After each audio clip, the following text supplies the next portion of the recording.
చెప్పినట్టుగా గుర్తుపెట్టుకో, బాధ వచ్చినప్పుడు ఫస్ట్ కూర్చోండి, గుర్తుపెట్టుకో ఆ బాధ ఎందుకు వచ్చిందో అనేది చెప్తున్నాడు. సో సమస్తమైనటువంటి బాధల నుండి శాశ్వతమైన విమోచన అంటే వేచింది ఫ్రీడమ్.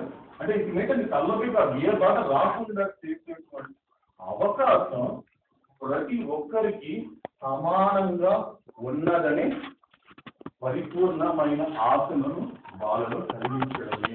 చూడండి ఎంత అందంగా చెప్పారు. మళ్ళీ రిపీట్ చేస్తున్నాను చూడండి. సమస్తమైనటువంటి బాధల నుండి ఏం చెప్పాలి? సమస్తం మనకి కనిపించేటువంటి సర్వం, ఏదైతే నువ్వు బాధలు అనుకుంటున్నావు, ఏదైతే నా వల్ల కాదు నేను భరించలేకున్నాను అనేటువంటి ఏ బాధ అనుకుంటున్నావు, వాటి నుండి శాశ్వతంగా ఇంక రాకుండా కంప్లీట్ దానికి ఫ్రీడమ్, దానికి బయటపడేటువంటి మార్గం ఏదైతే ఉందో ఆ అవకాశం ఎవరికి ఉందో తెలుసా? ప్రతి ఒక్కరికి సమానంగా ఉన్నది అనేటువంటి పరిపూర్ణమైనటువంటి ఆశను వాళ్ళలో కలిగించడమే. అంటే ఏమవుతుంది ఇక్కడ యాక్చువల్గా అనిపిస్తున్నాడు? యాక్చువల్గా ఏమనుకుంటున్నావు? బాధతో ఉండేవాళ్ళని పోయితే వాడు చాలా బాధపడతా ఉంటాడు. ఇలా చెప్తే ఒక్క విషయం సార్ నేను చెప్తాను, దాని కూడా చెప్తాను. ఎందుకంటే గుర్తుపెట్టుకోండి, ఇప్పుడు నేను ఏదైతే బాబా ఏదైతే ఇప్పుడు చెప్పాడో ఇది అందరికి వర్తించదు సార్. ఎందుకంటే ఇప్పుడు ఏదైతే మనం చెప్తున్నాం బాబా విషయాలు వచ్చేసరికి నా ఎక్స్పీరియన్స్ ఏంటంటే, ఎందుకంటే ఇదే విషయాన్ని నేను చాలా సార్లు చాలా మందిని చాలా చోట్ల చాలా సందర్భాల్లో అడిగాను. పర్ఫెక్ట్ పర్సన్స్ అడిగాను, కరెక్ట్ పర్సన్స్ అడగాల్సిన బాబా నాకు చూపించడం వల్ల అడిగాను.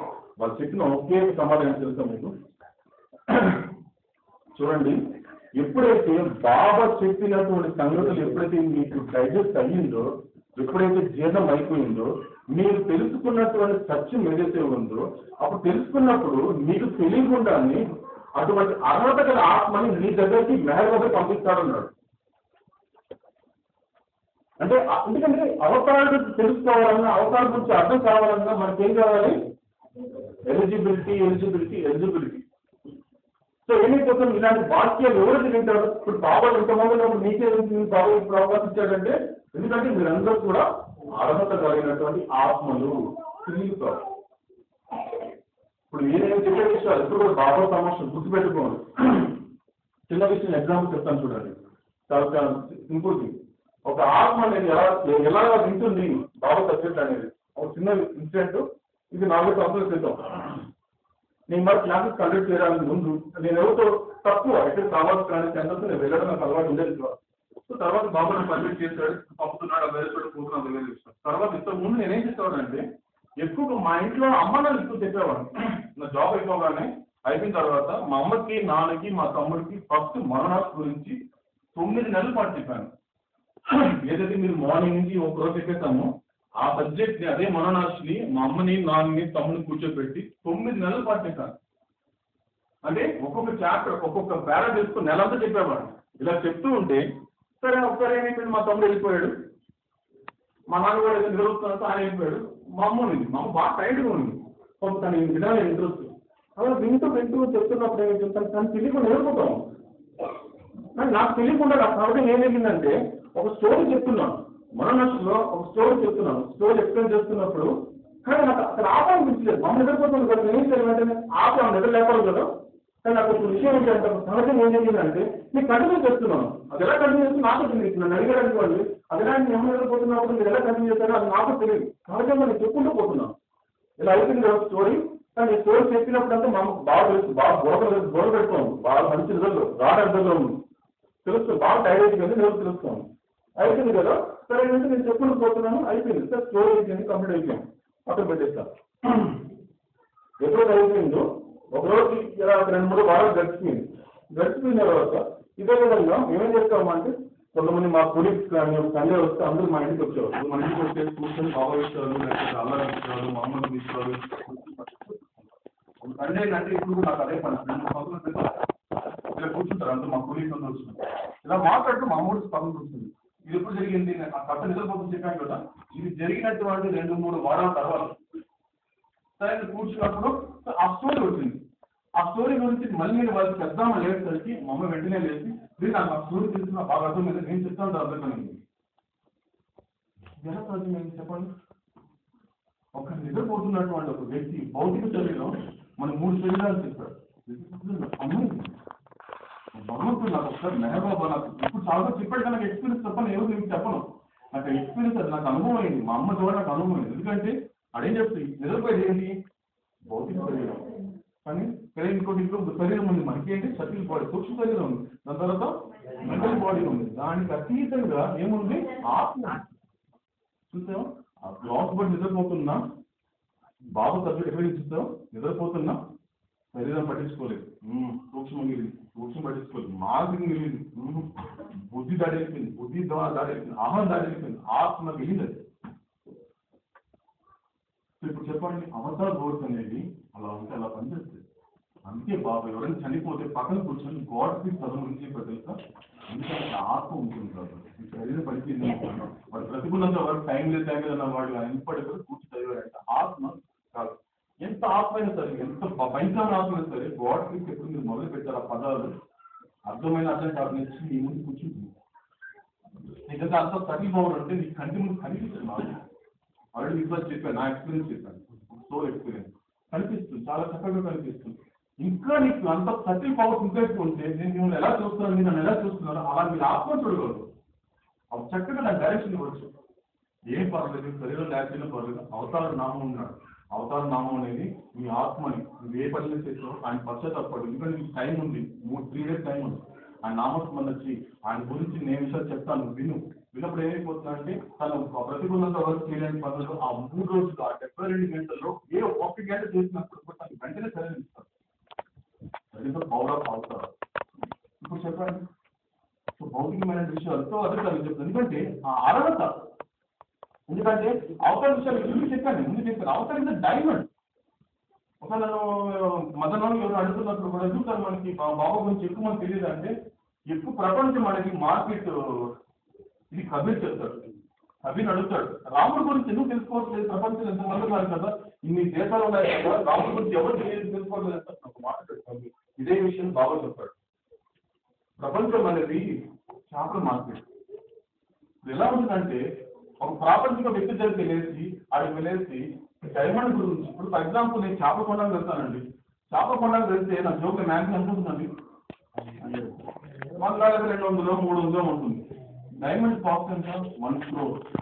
ఎలా ఉంటుందంటే నీ పరిస్థితి ఎలా ఉంది తెలుసా? నువ్వు వెళ్ళేసి ఒక ప్రాపంచికం ఉన్న వాడికి, అర్హత లేని వాడికి నువ్వు చెప్పడం ఎలా ఉంటుంది తెలుసా? 200 300 పెట్టిన వాడు దగ్గరికి వెళ్ళేసి చేపల కొండకు వచ్చినటువంటి వాడు అది తెచ్చుకున్నావా, అది 3 రూపాయలు డైమండ్ కొంటావా అన్నట్టుంది మీరు చెప్పి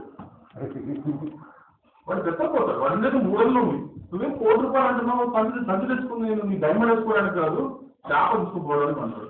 అలా ఉంటుంది. సో కనుక అవసరాన్ని తెలుసుకోవాలి, అర్హత గల ఆత్మ. ఇప్పుడు బాబా ఏదైతే చెప్పాడో ఈ యథార్థమైన హెల్ప్ అనేది ఎప్పుడైతే సార్ మనకి సహాయం ఏదైతే ఇప్పుడు బాబా చెప్పాడో ఈ విషయాలు కనుక మన జీర్ణం అయితే కరెక్ట్గా, ఇప్పుడు ఫర్ ఎగ్జాంపుల్ కరెక్ట్ జీర్ణం అయింది అనుకోండి, బాబా సెలెక్ట్ చేసి తెల్లపతిగా చేసి కొన్ని ఆత్మలు పంపిస్తాడు. ఆత్మ అనేది బ్రతుకులో ఉంది.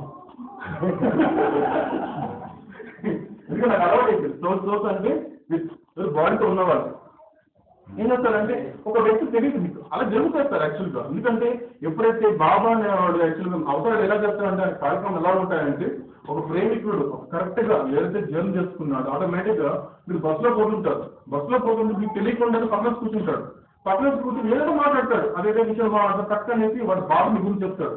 అప్పుడు కానీ ఈ విషయం చెప్పాడంటే వాడు పర్ఫెక్ట్ ఆత్మది రెడీగా ఉన్నాడు. బాబు దున్నేసి కరెక్ట్గా ఒక ప్రేమను అందుకోవడానికి, ప్రేమ సందేశాలు తీసుకోవడానికి కరెక్ట్ పడుతూ ఉన్నాడు. ఎప్పుడైతే కరెక్ట్గా వేస్తాడో కరెక్ట్గా పడుతుంది.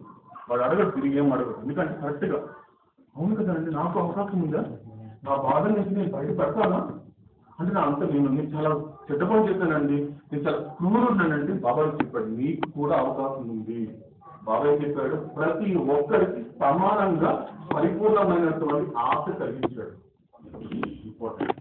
కనుక ఇది మనకి జీర్ణం అయితే, ఈ విషయం మనకి జీర్ణం అయితే కరెక్ట్గా ఎటువంటి ఫస్ట్ మనకి జీర్ణం కావాలి, మనకు అర్థం కావాలి. అర్థమైతే ఆటోమేటిక్గా మనం మనకు నలుగురు చెప్పడం వల్ల ఏమైపోతుందని వాళ్ళకి అర్థమవుతుంది. అప్పుడు వాళ్ళు వచ్చేటువంటి ఏదైతే సమస్యలు చూస్తారో అప్పుడు చాలా జాగ్రత్తగా చాలా కేర్ఫుల్గా పర్ఫెక్ట్గా డీల్ చేయగలుగుతారు ఏ సఫరింగ్ అయినప్పుడు. Okay and last and final వచ్చేసి లాస్ట్ అండ్ ఫైనల్ ఏంటో సో ఇది ఏం చెప్తున్నానంటే ఫస్ట్ ఇంగ్లీష్ చదువుతాను, తర్వాత తెలుగు చదువుతాను. మీకు ఏం పడుతుంది ఫస్ట్ బాబా ఫస్ట్ ఇంగ్లీష్ చదువుతాను చూడండి. Do not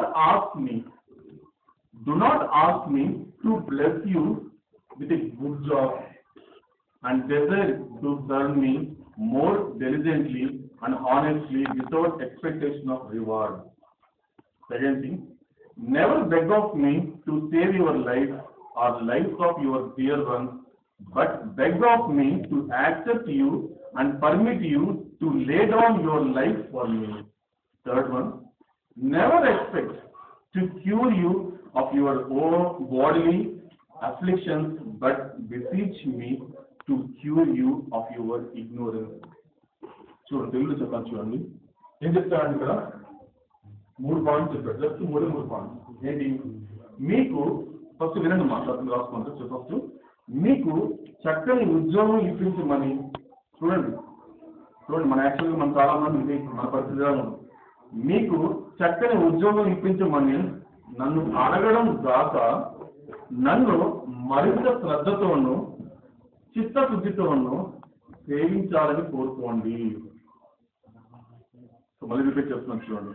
మీకు చక్కని ఉద్యోగం ఇప్పించమని నన్ను అడగడం కాక నన్ను మరింత శ్రద్ధతోనూ చిత్తశుద్ధితోనూ సేవించాలని కోరుకోండి. 2 పాయింట్స్ ఇప్పుడు ఏం చెప్పాడు? శ్రద్ధ, చిత్తశుద్ధి. శ్రద్ధ అంటే మోర్ ఇంట్రెస్ట్ కాదు. శ్రద్ధ అంటే ఒక ప్యాషన్, ఒక పిచ్చి.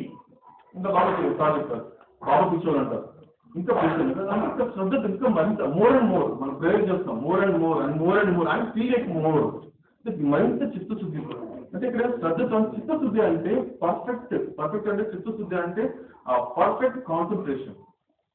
చిత్తశుద్ధితో నేను చెప్పే విషయం చిత్తశుద్ధితో వినరా అంటాడు గురువు. శిష్యుడితో చెప్తాడు, నేను చెప్పే విషయాలు శ్రద్ధగాను చిత్తశుద్ధితో వినంటే కాన్సన్ట్రేషన్, మరింత కాన్సన్ట్రేషన్, నా మీద కాన్సన్ట్రేషన్ అంటున్నాడు. కానీ ఇవంతా ఆలోచన కాకుండా. సో నేను సెకండ్ చెప్తున్నాడు, మీ జీవితాలను, సెకండ్ పాయింట్ ఏంటి? మీ జీవితాలను, మీకు ప్రియమైన వారి జీవితాలను రక్షించమని నన్ను యాచించడం కాదు. చూడండి, బెగ్గింగ్. బెగ్గింగ్ అంటే బెగ్గర్స్ అంటాడు. ఎలా అయిపోయిందంటే బాబాతో చెప్తుంటాడు, ఒకసారి ఆవేశం ఉన్నప్పుడు, బాధగా ఉన్నప్పుడు పిలుస్తాడు, చెప్తాడు బాబా ప్రేమికులు. ఎలా అయిపోయిందంటే ఇంట్లో చక్కని పాయసం చేసుకొని ఎవరైనా పక్కింటి పోయి అడుగుతుంటాడు. అలా ఉంది నీ పరిస్థితి. ఇంట్లో నన్ను అవతారం పెట్టుకొని నువ్వు బయటికి వెళ్ళేసి అది కావాలి ఇది కావాలంటున్నావు కదా, దాన్ని యాచించడం కాదు, బెగ్గింగ్ అన్నాడు. అంటే ఏం చెప్తున్నాడు ఇక్కడ? మీ జీవితాలను, అంటే మీ జీవితాలంటే మన జీవితాలంటే నా జీవితాన్ని నాకు సంబంధించిన వారు. ఒక భర్త అడిగితే భర్త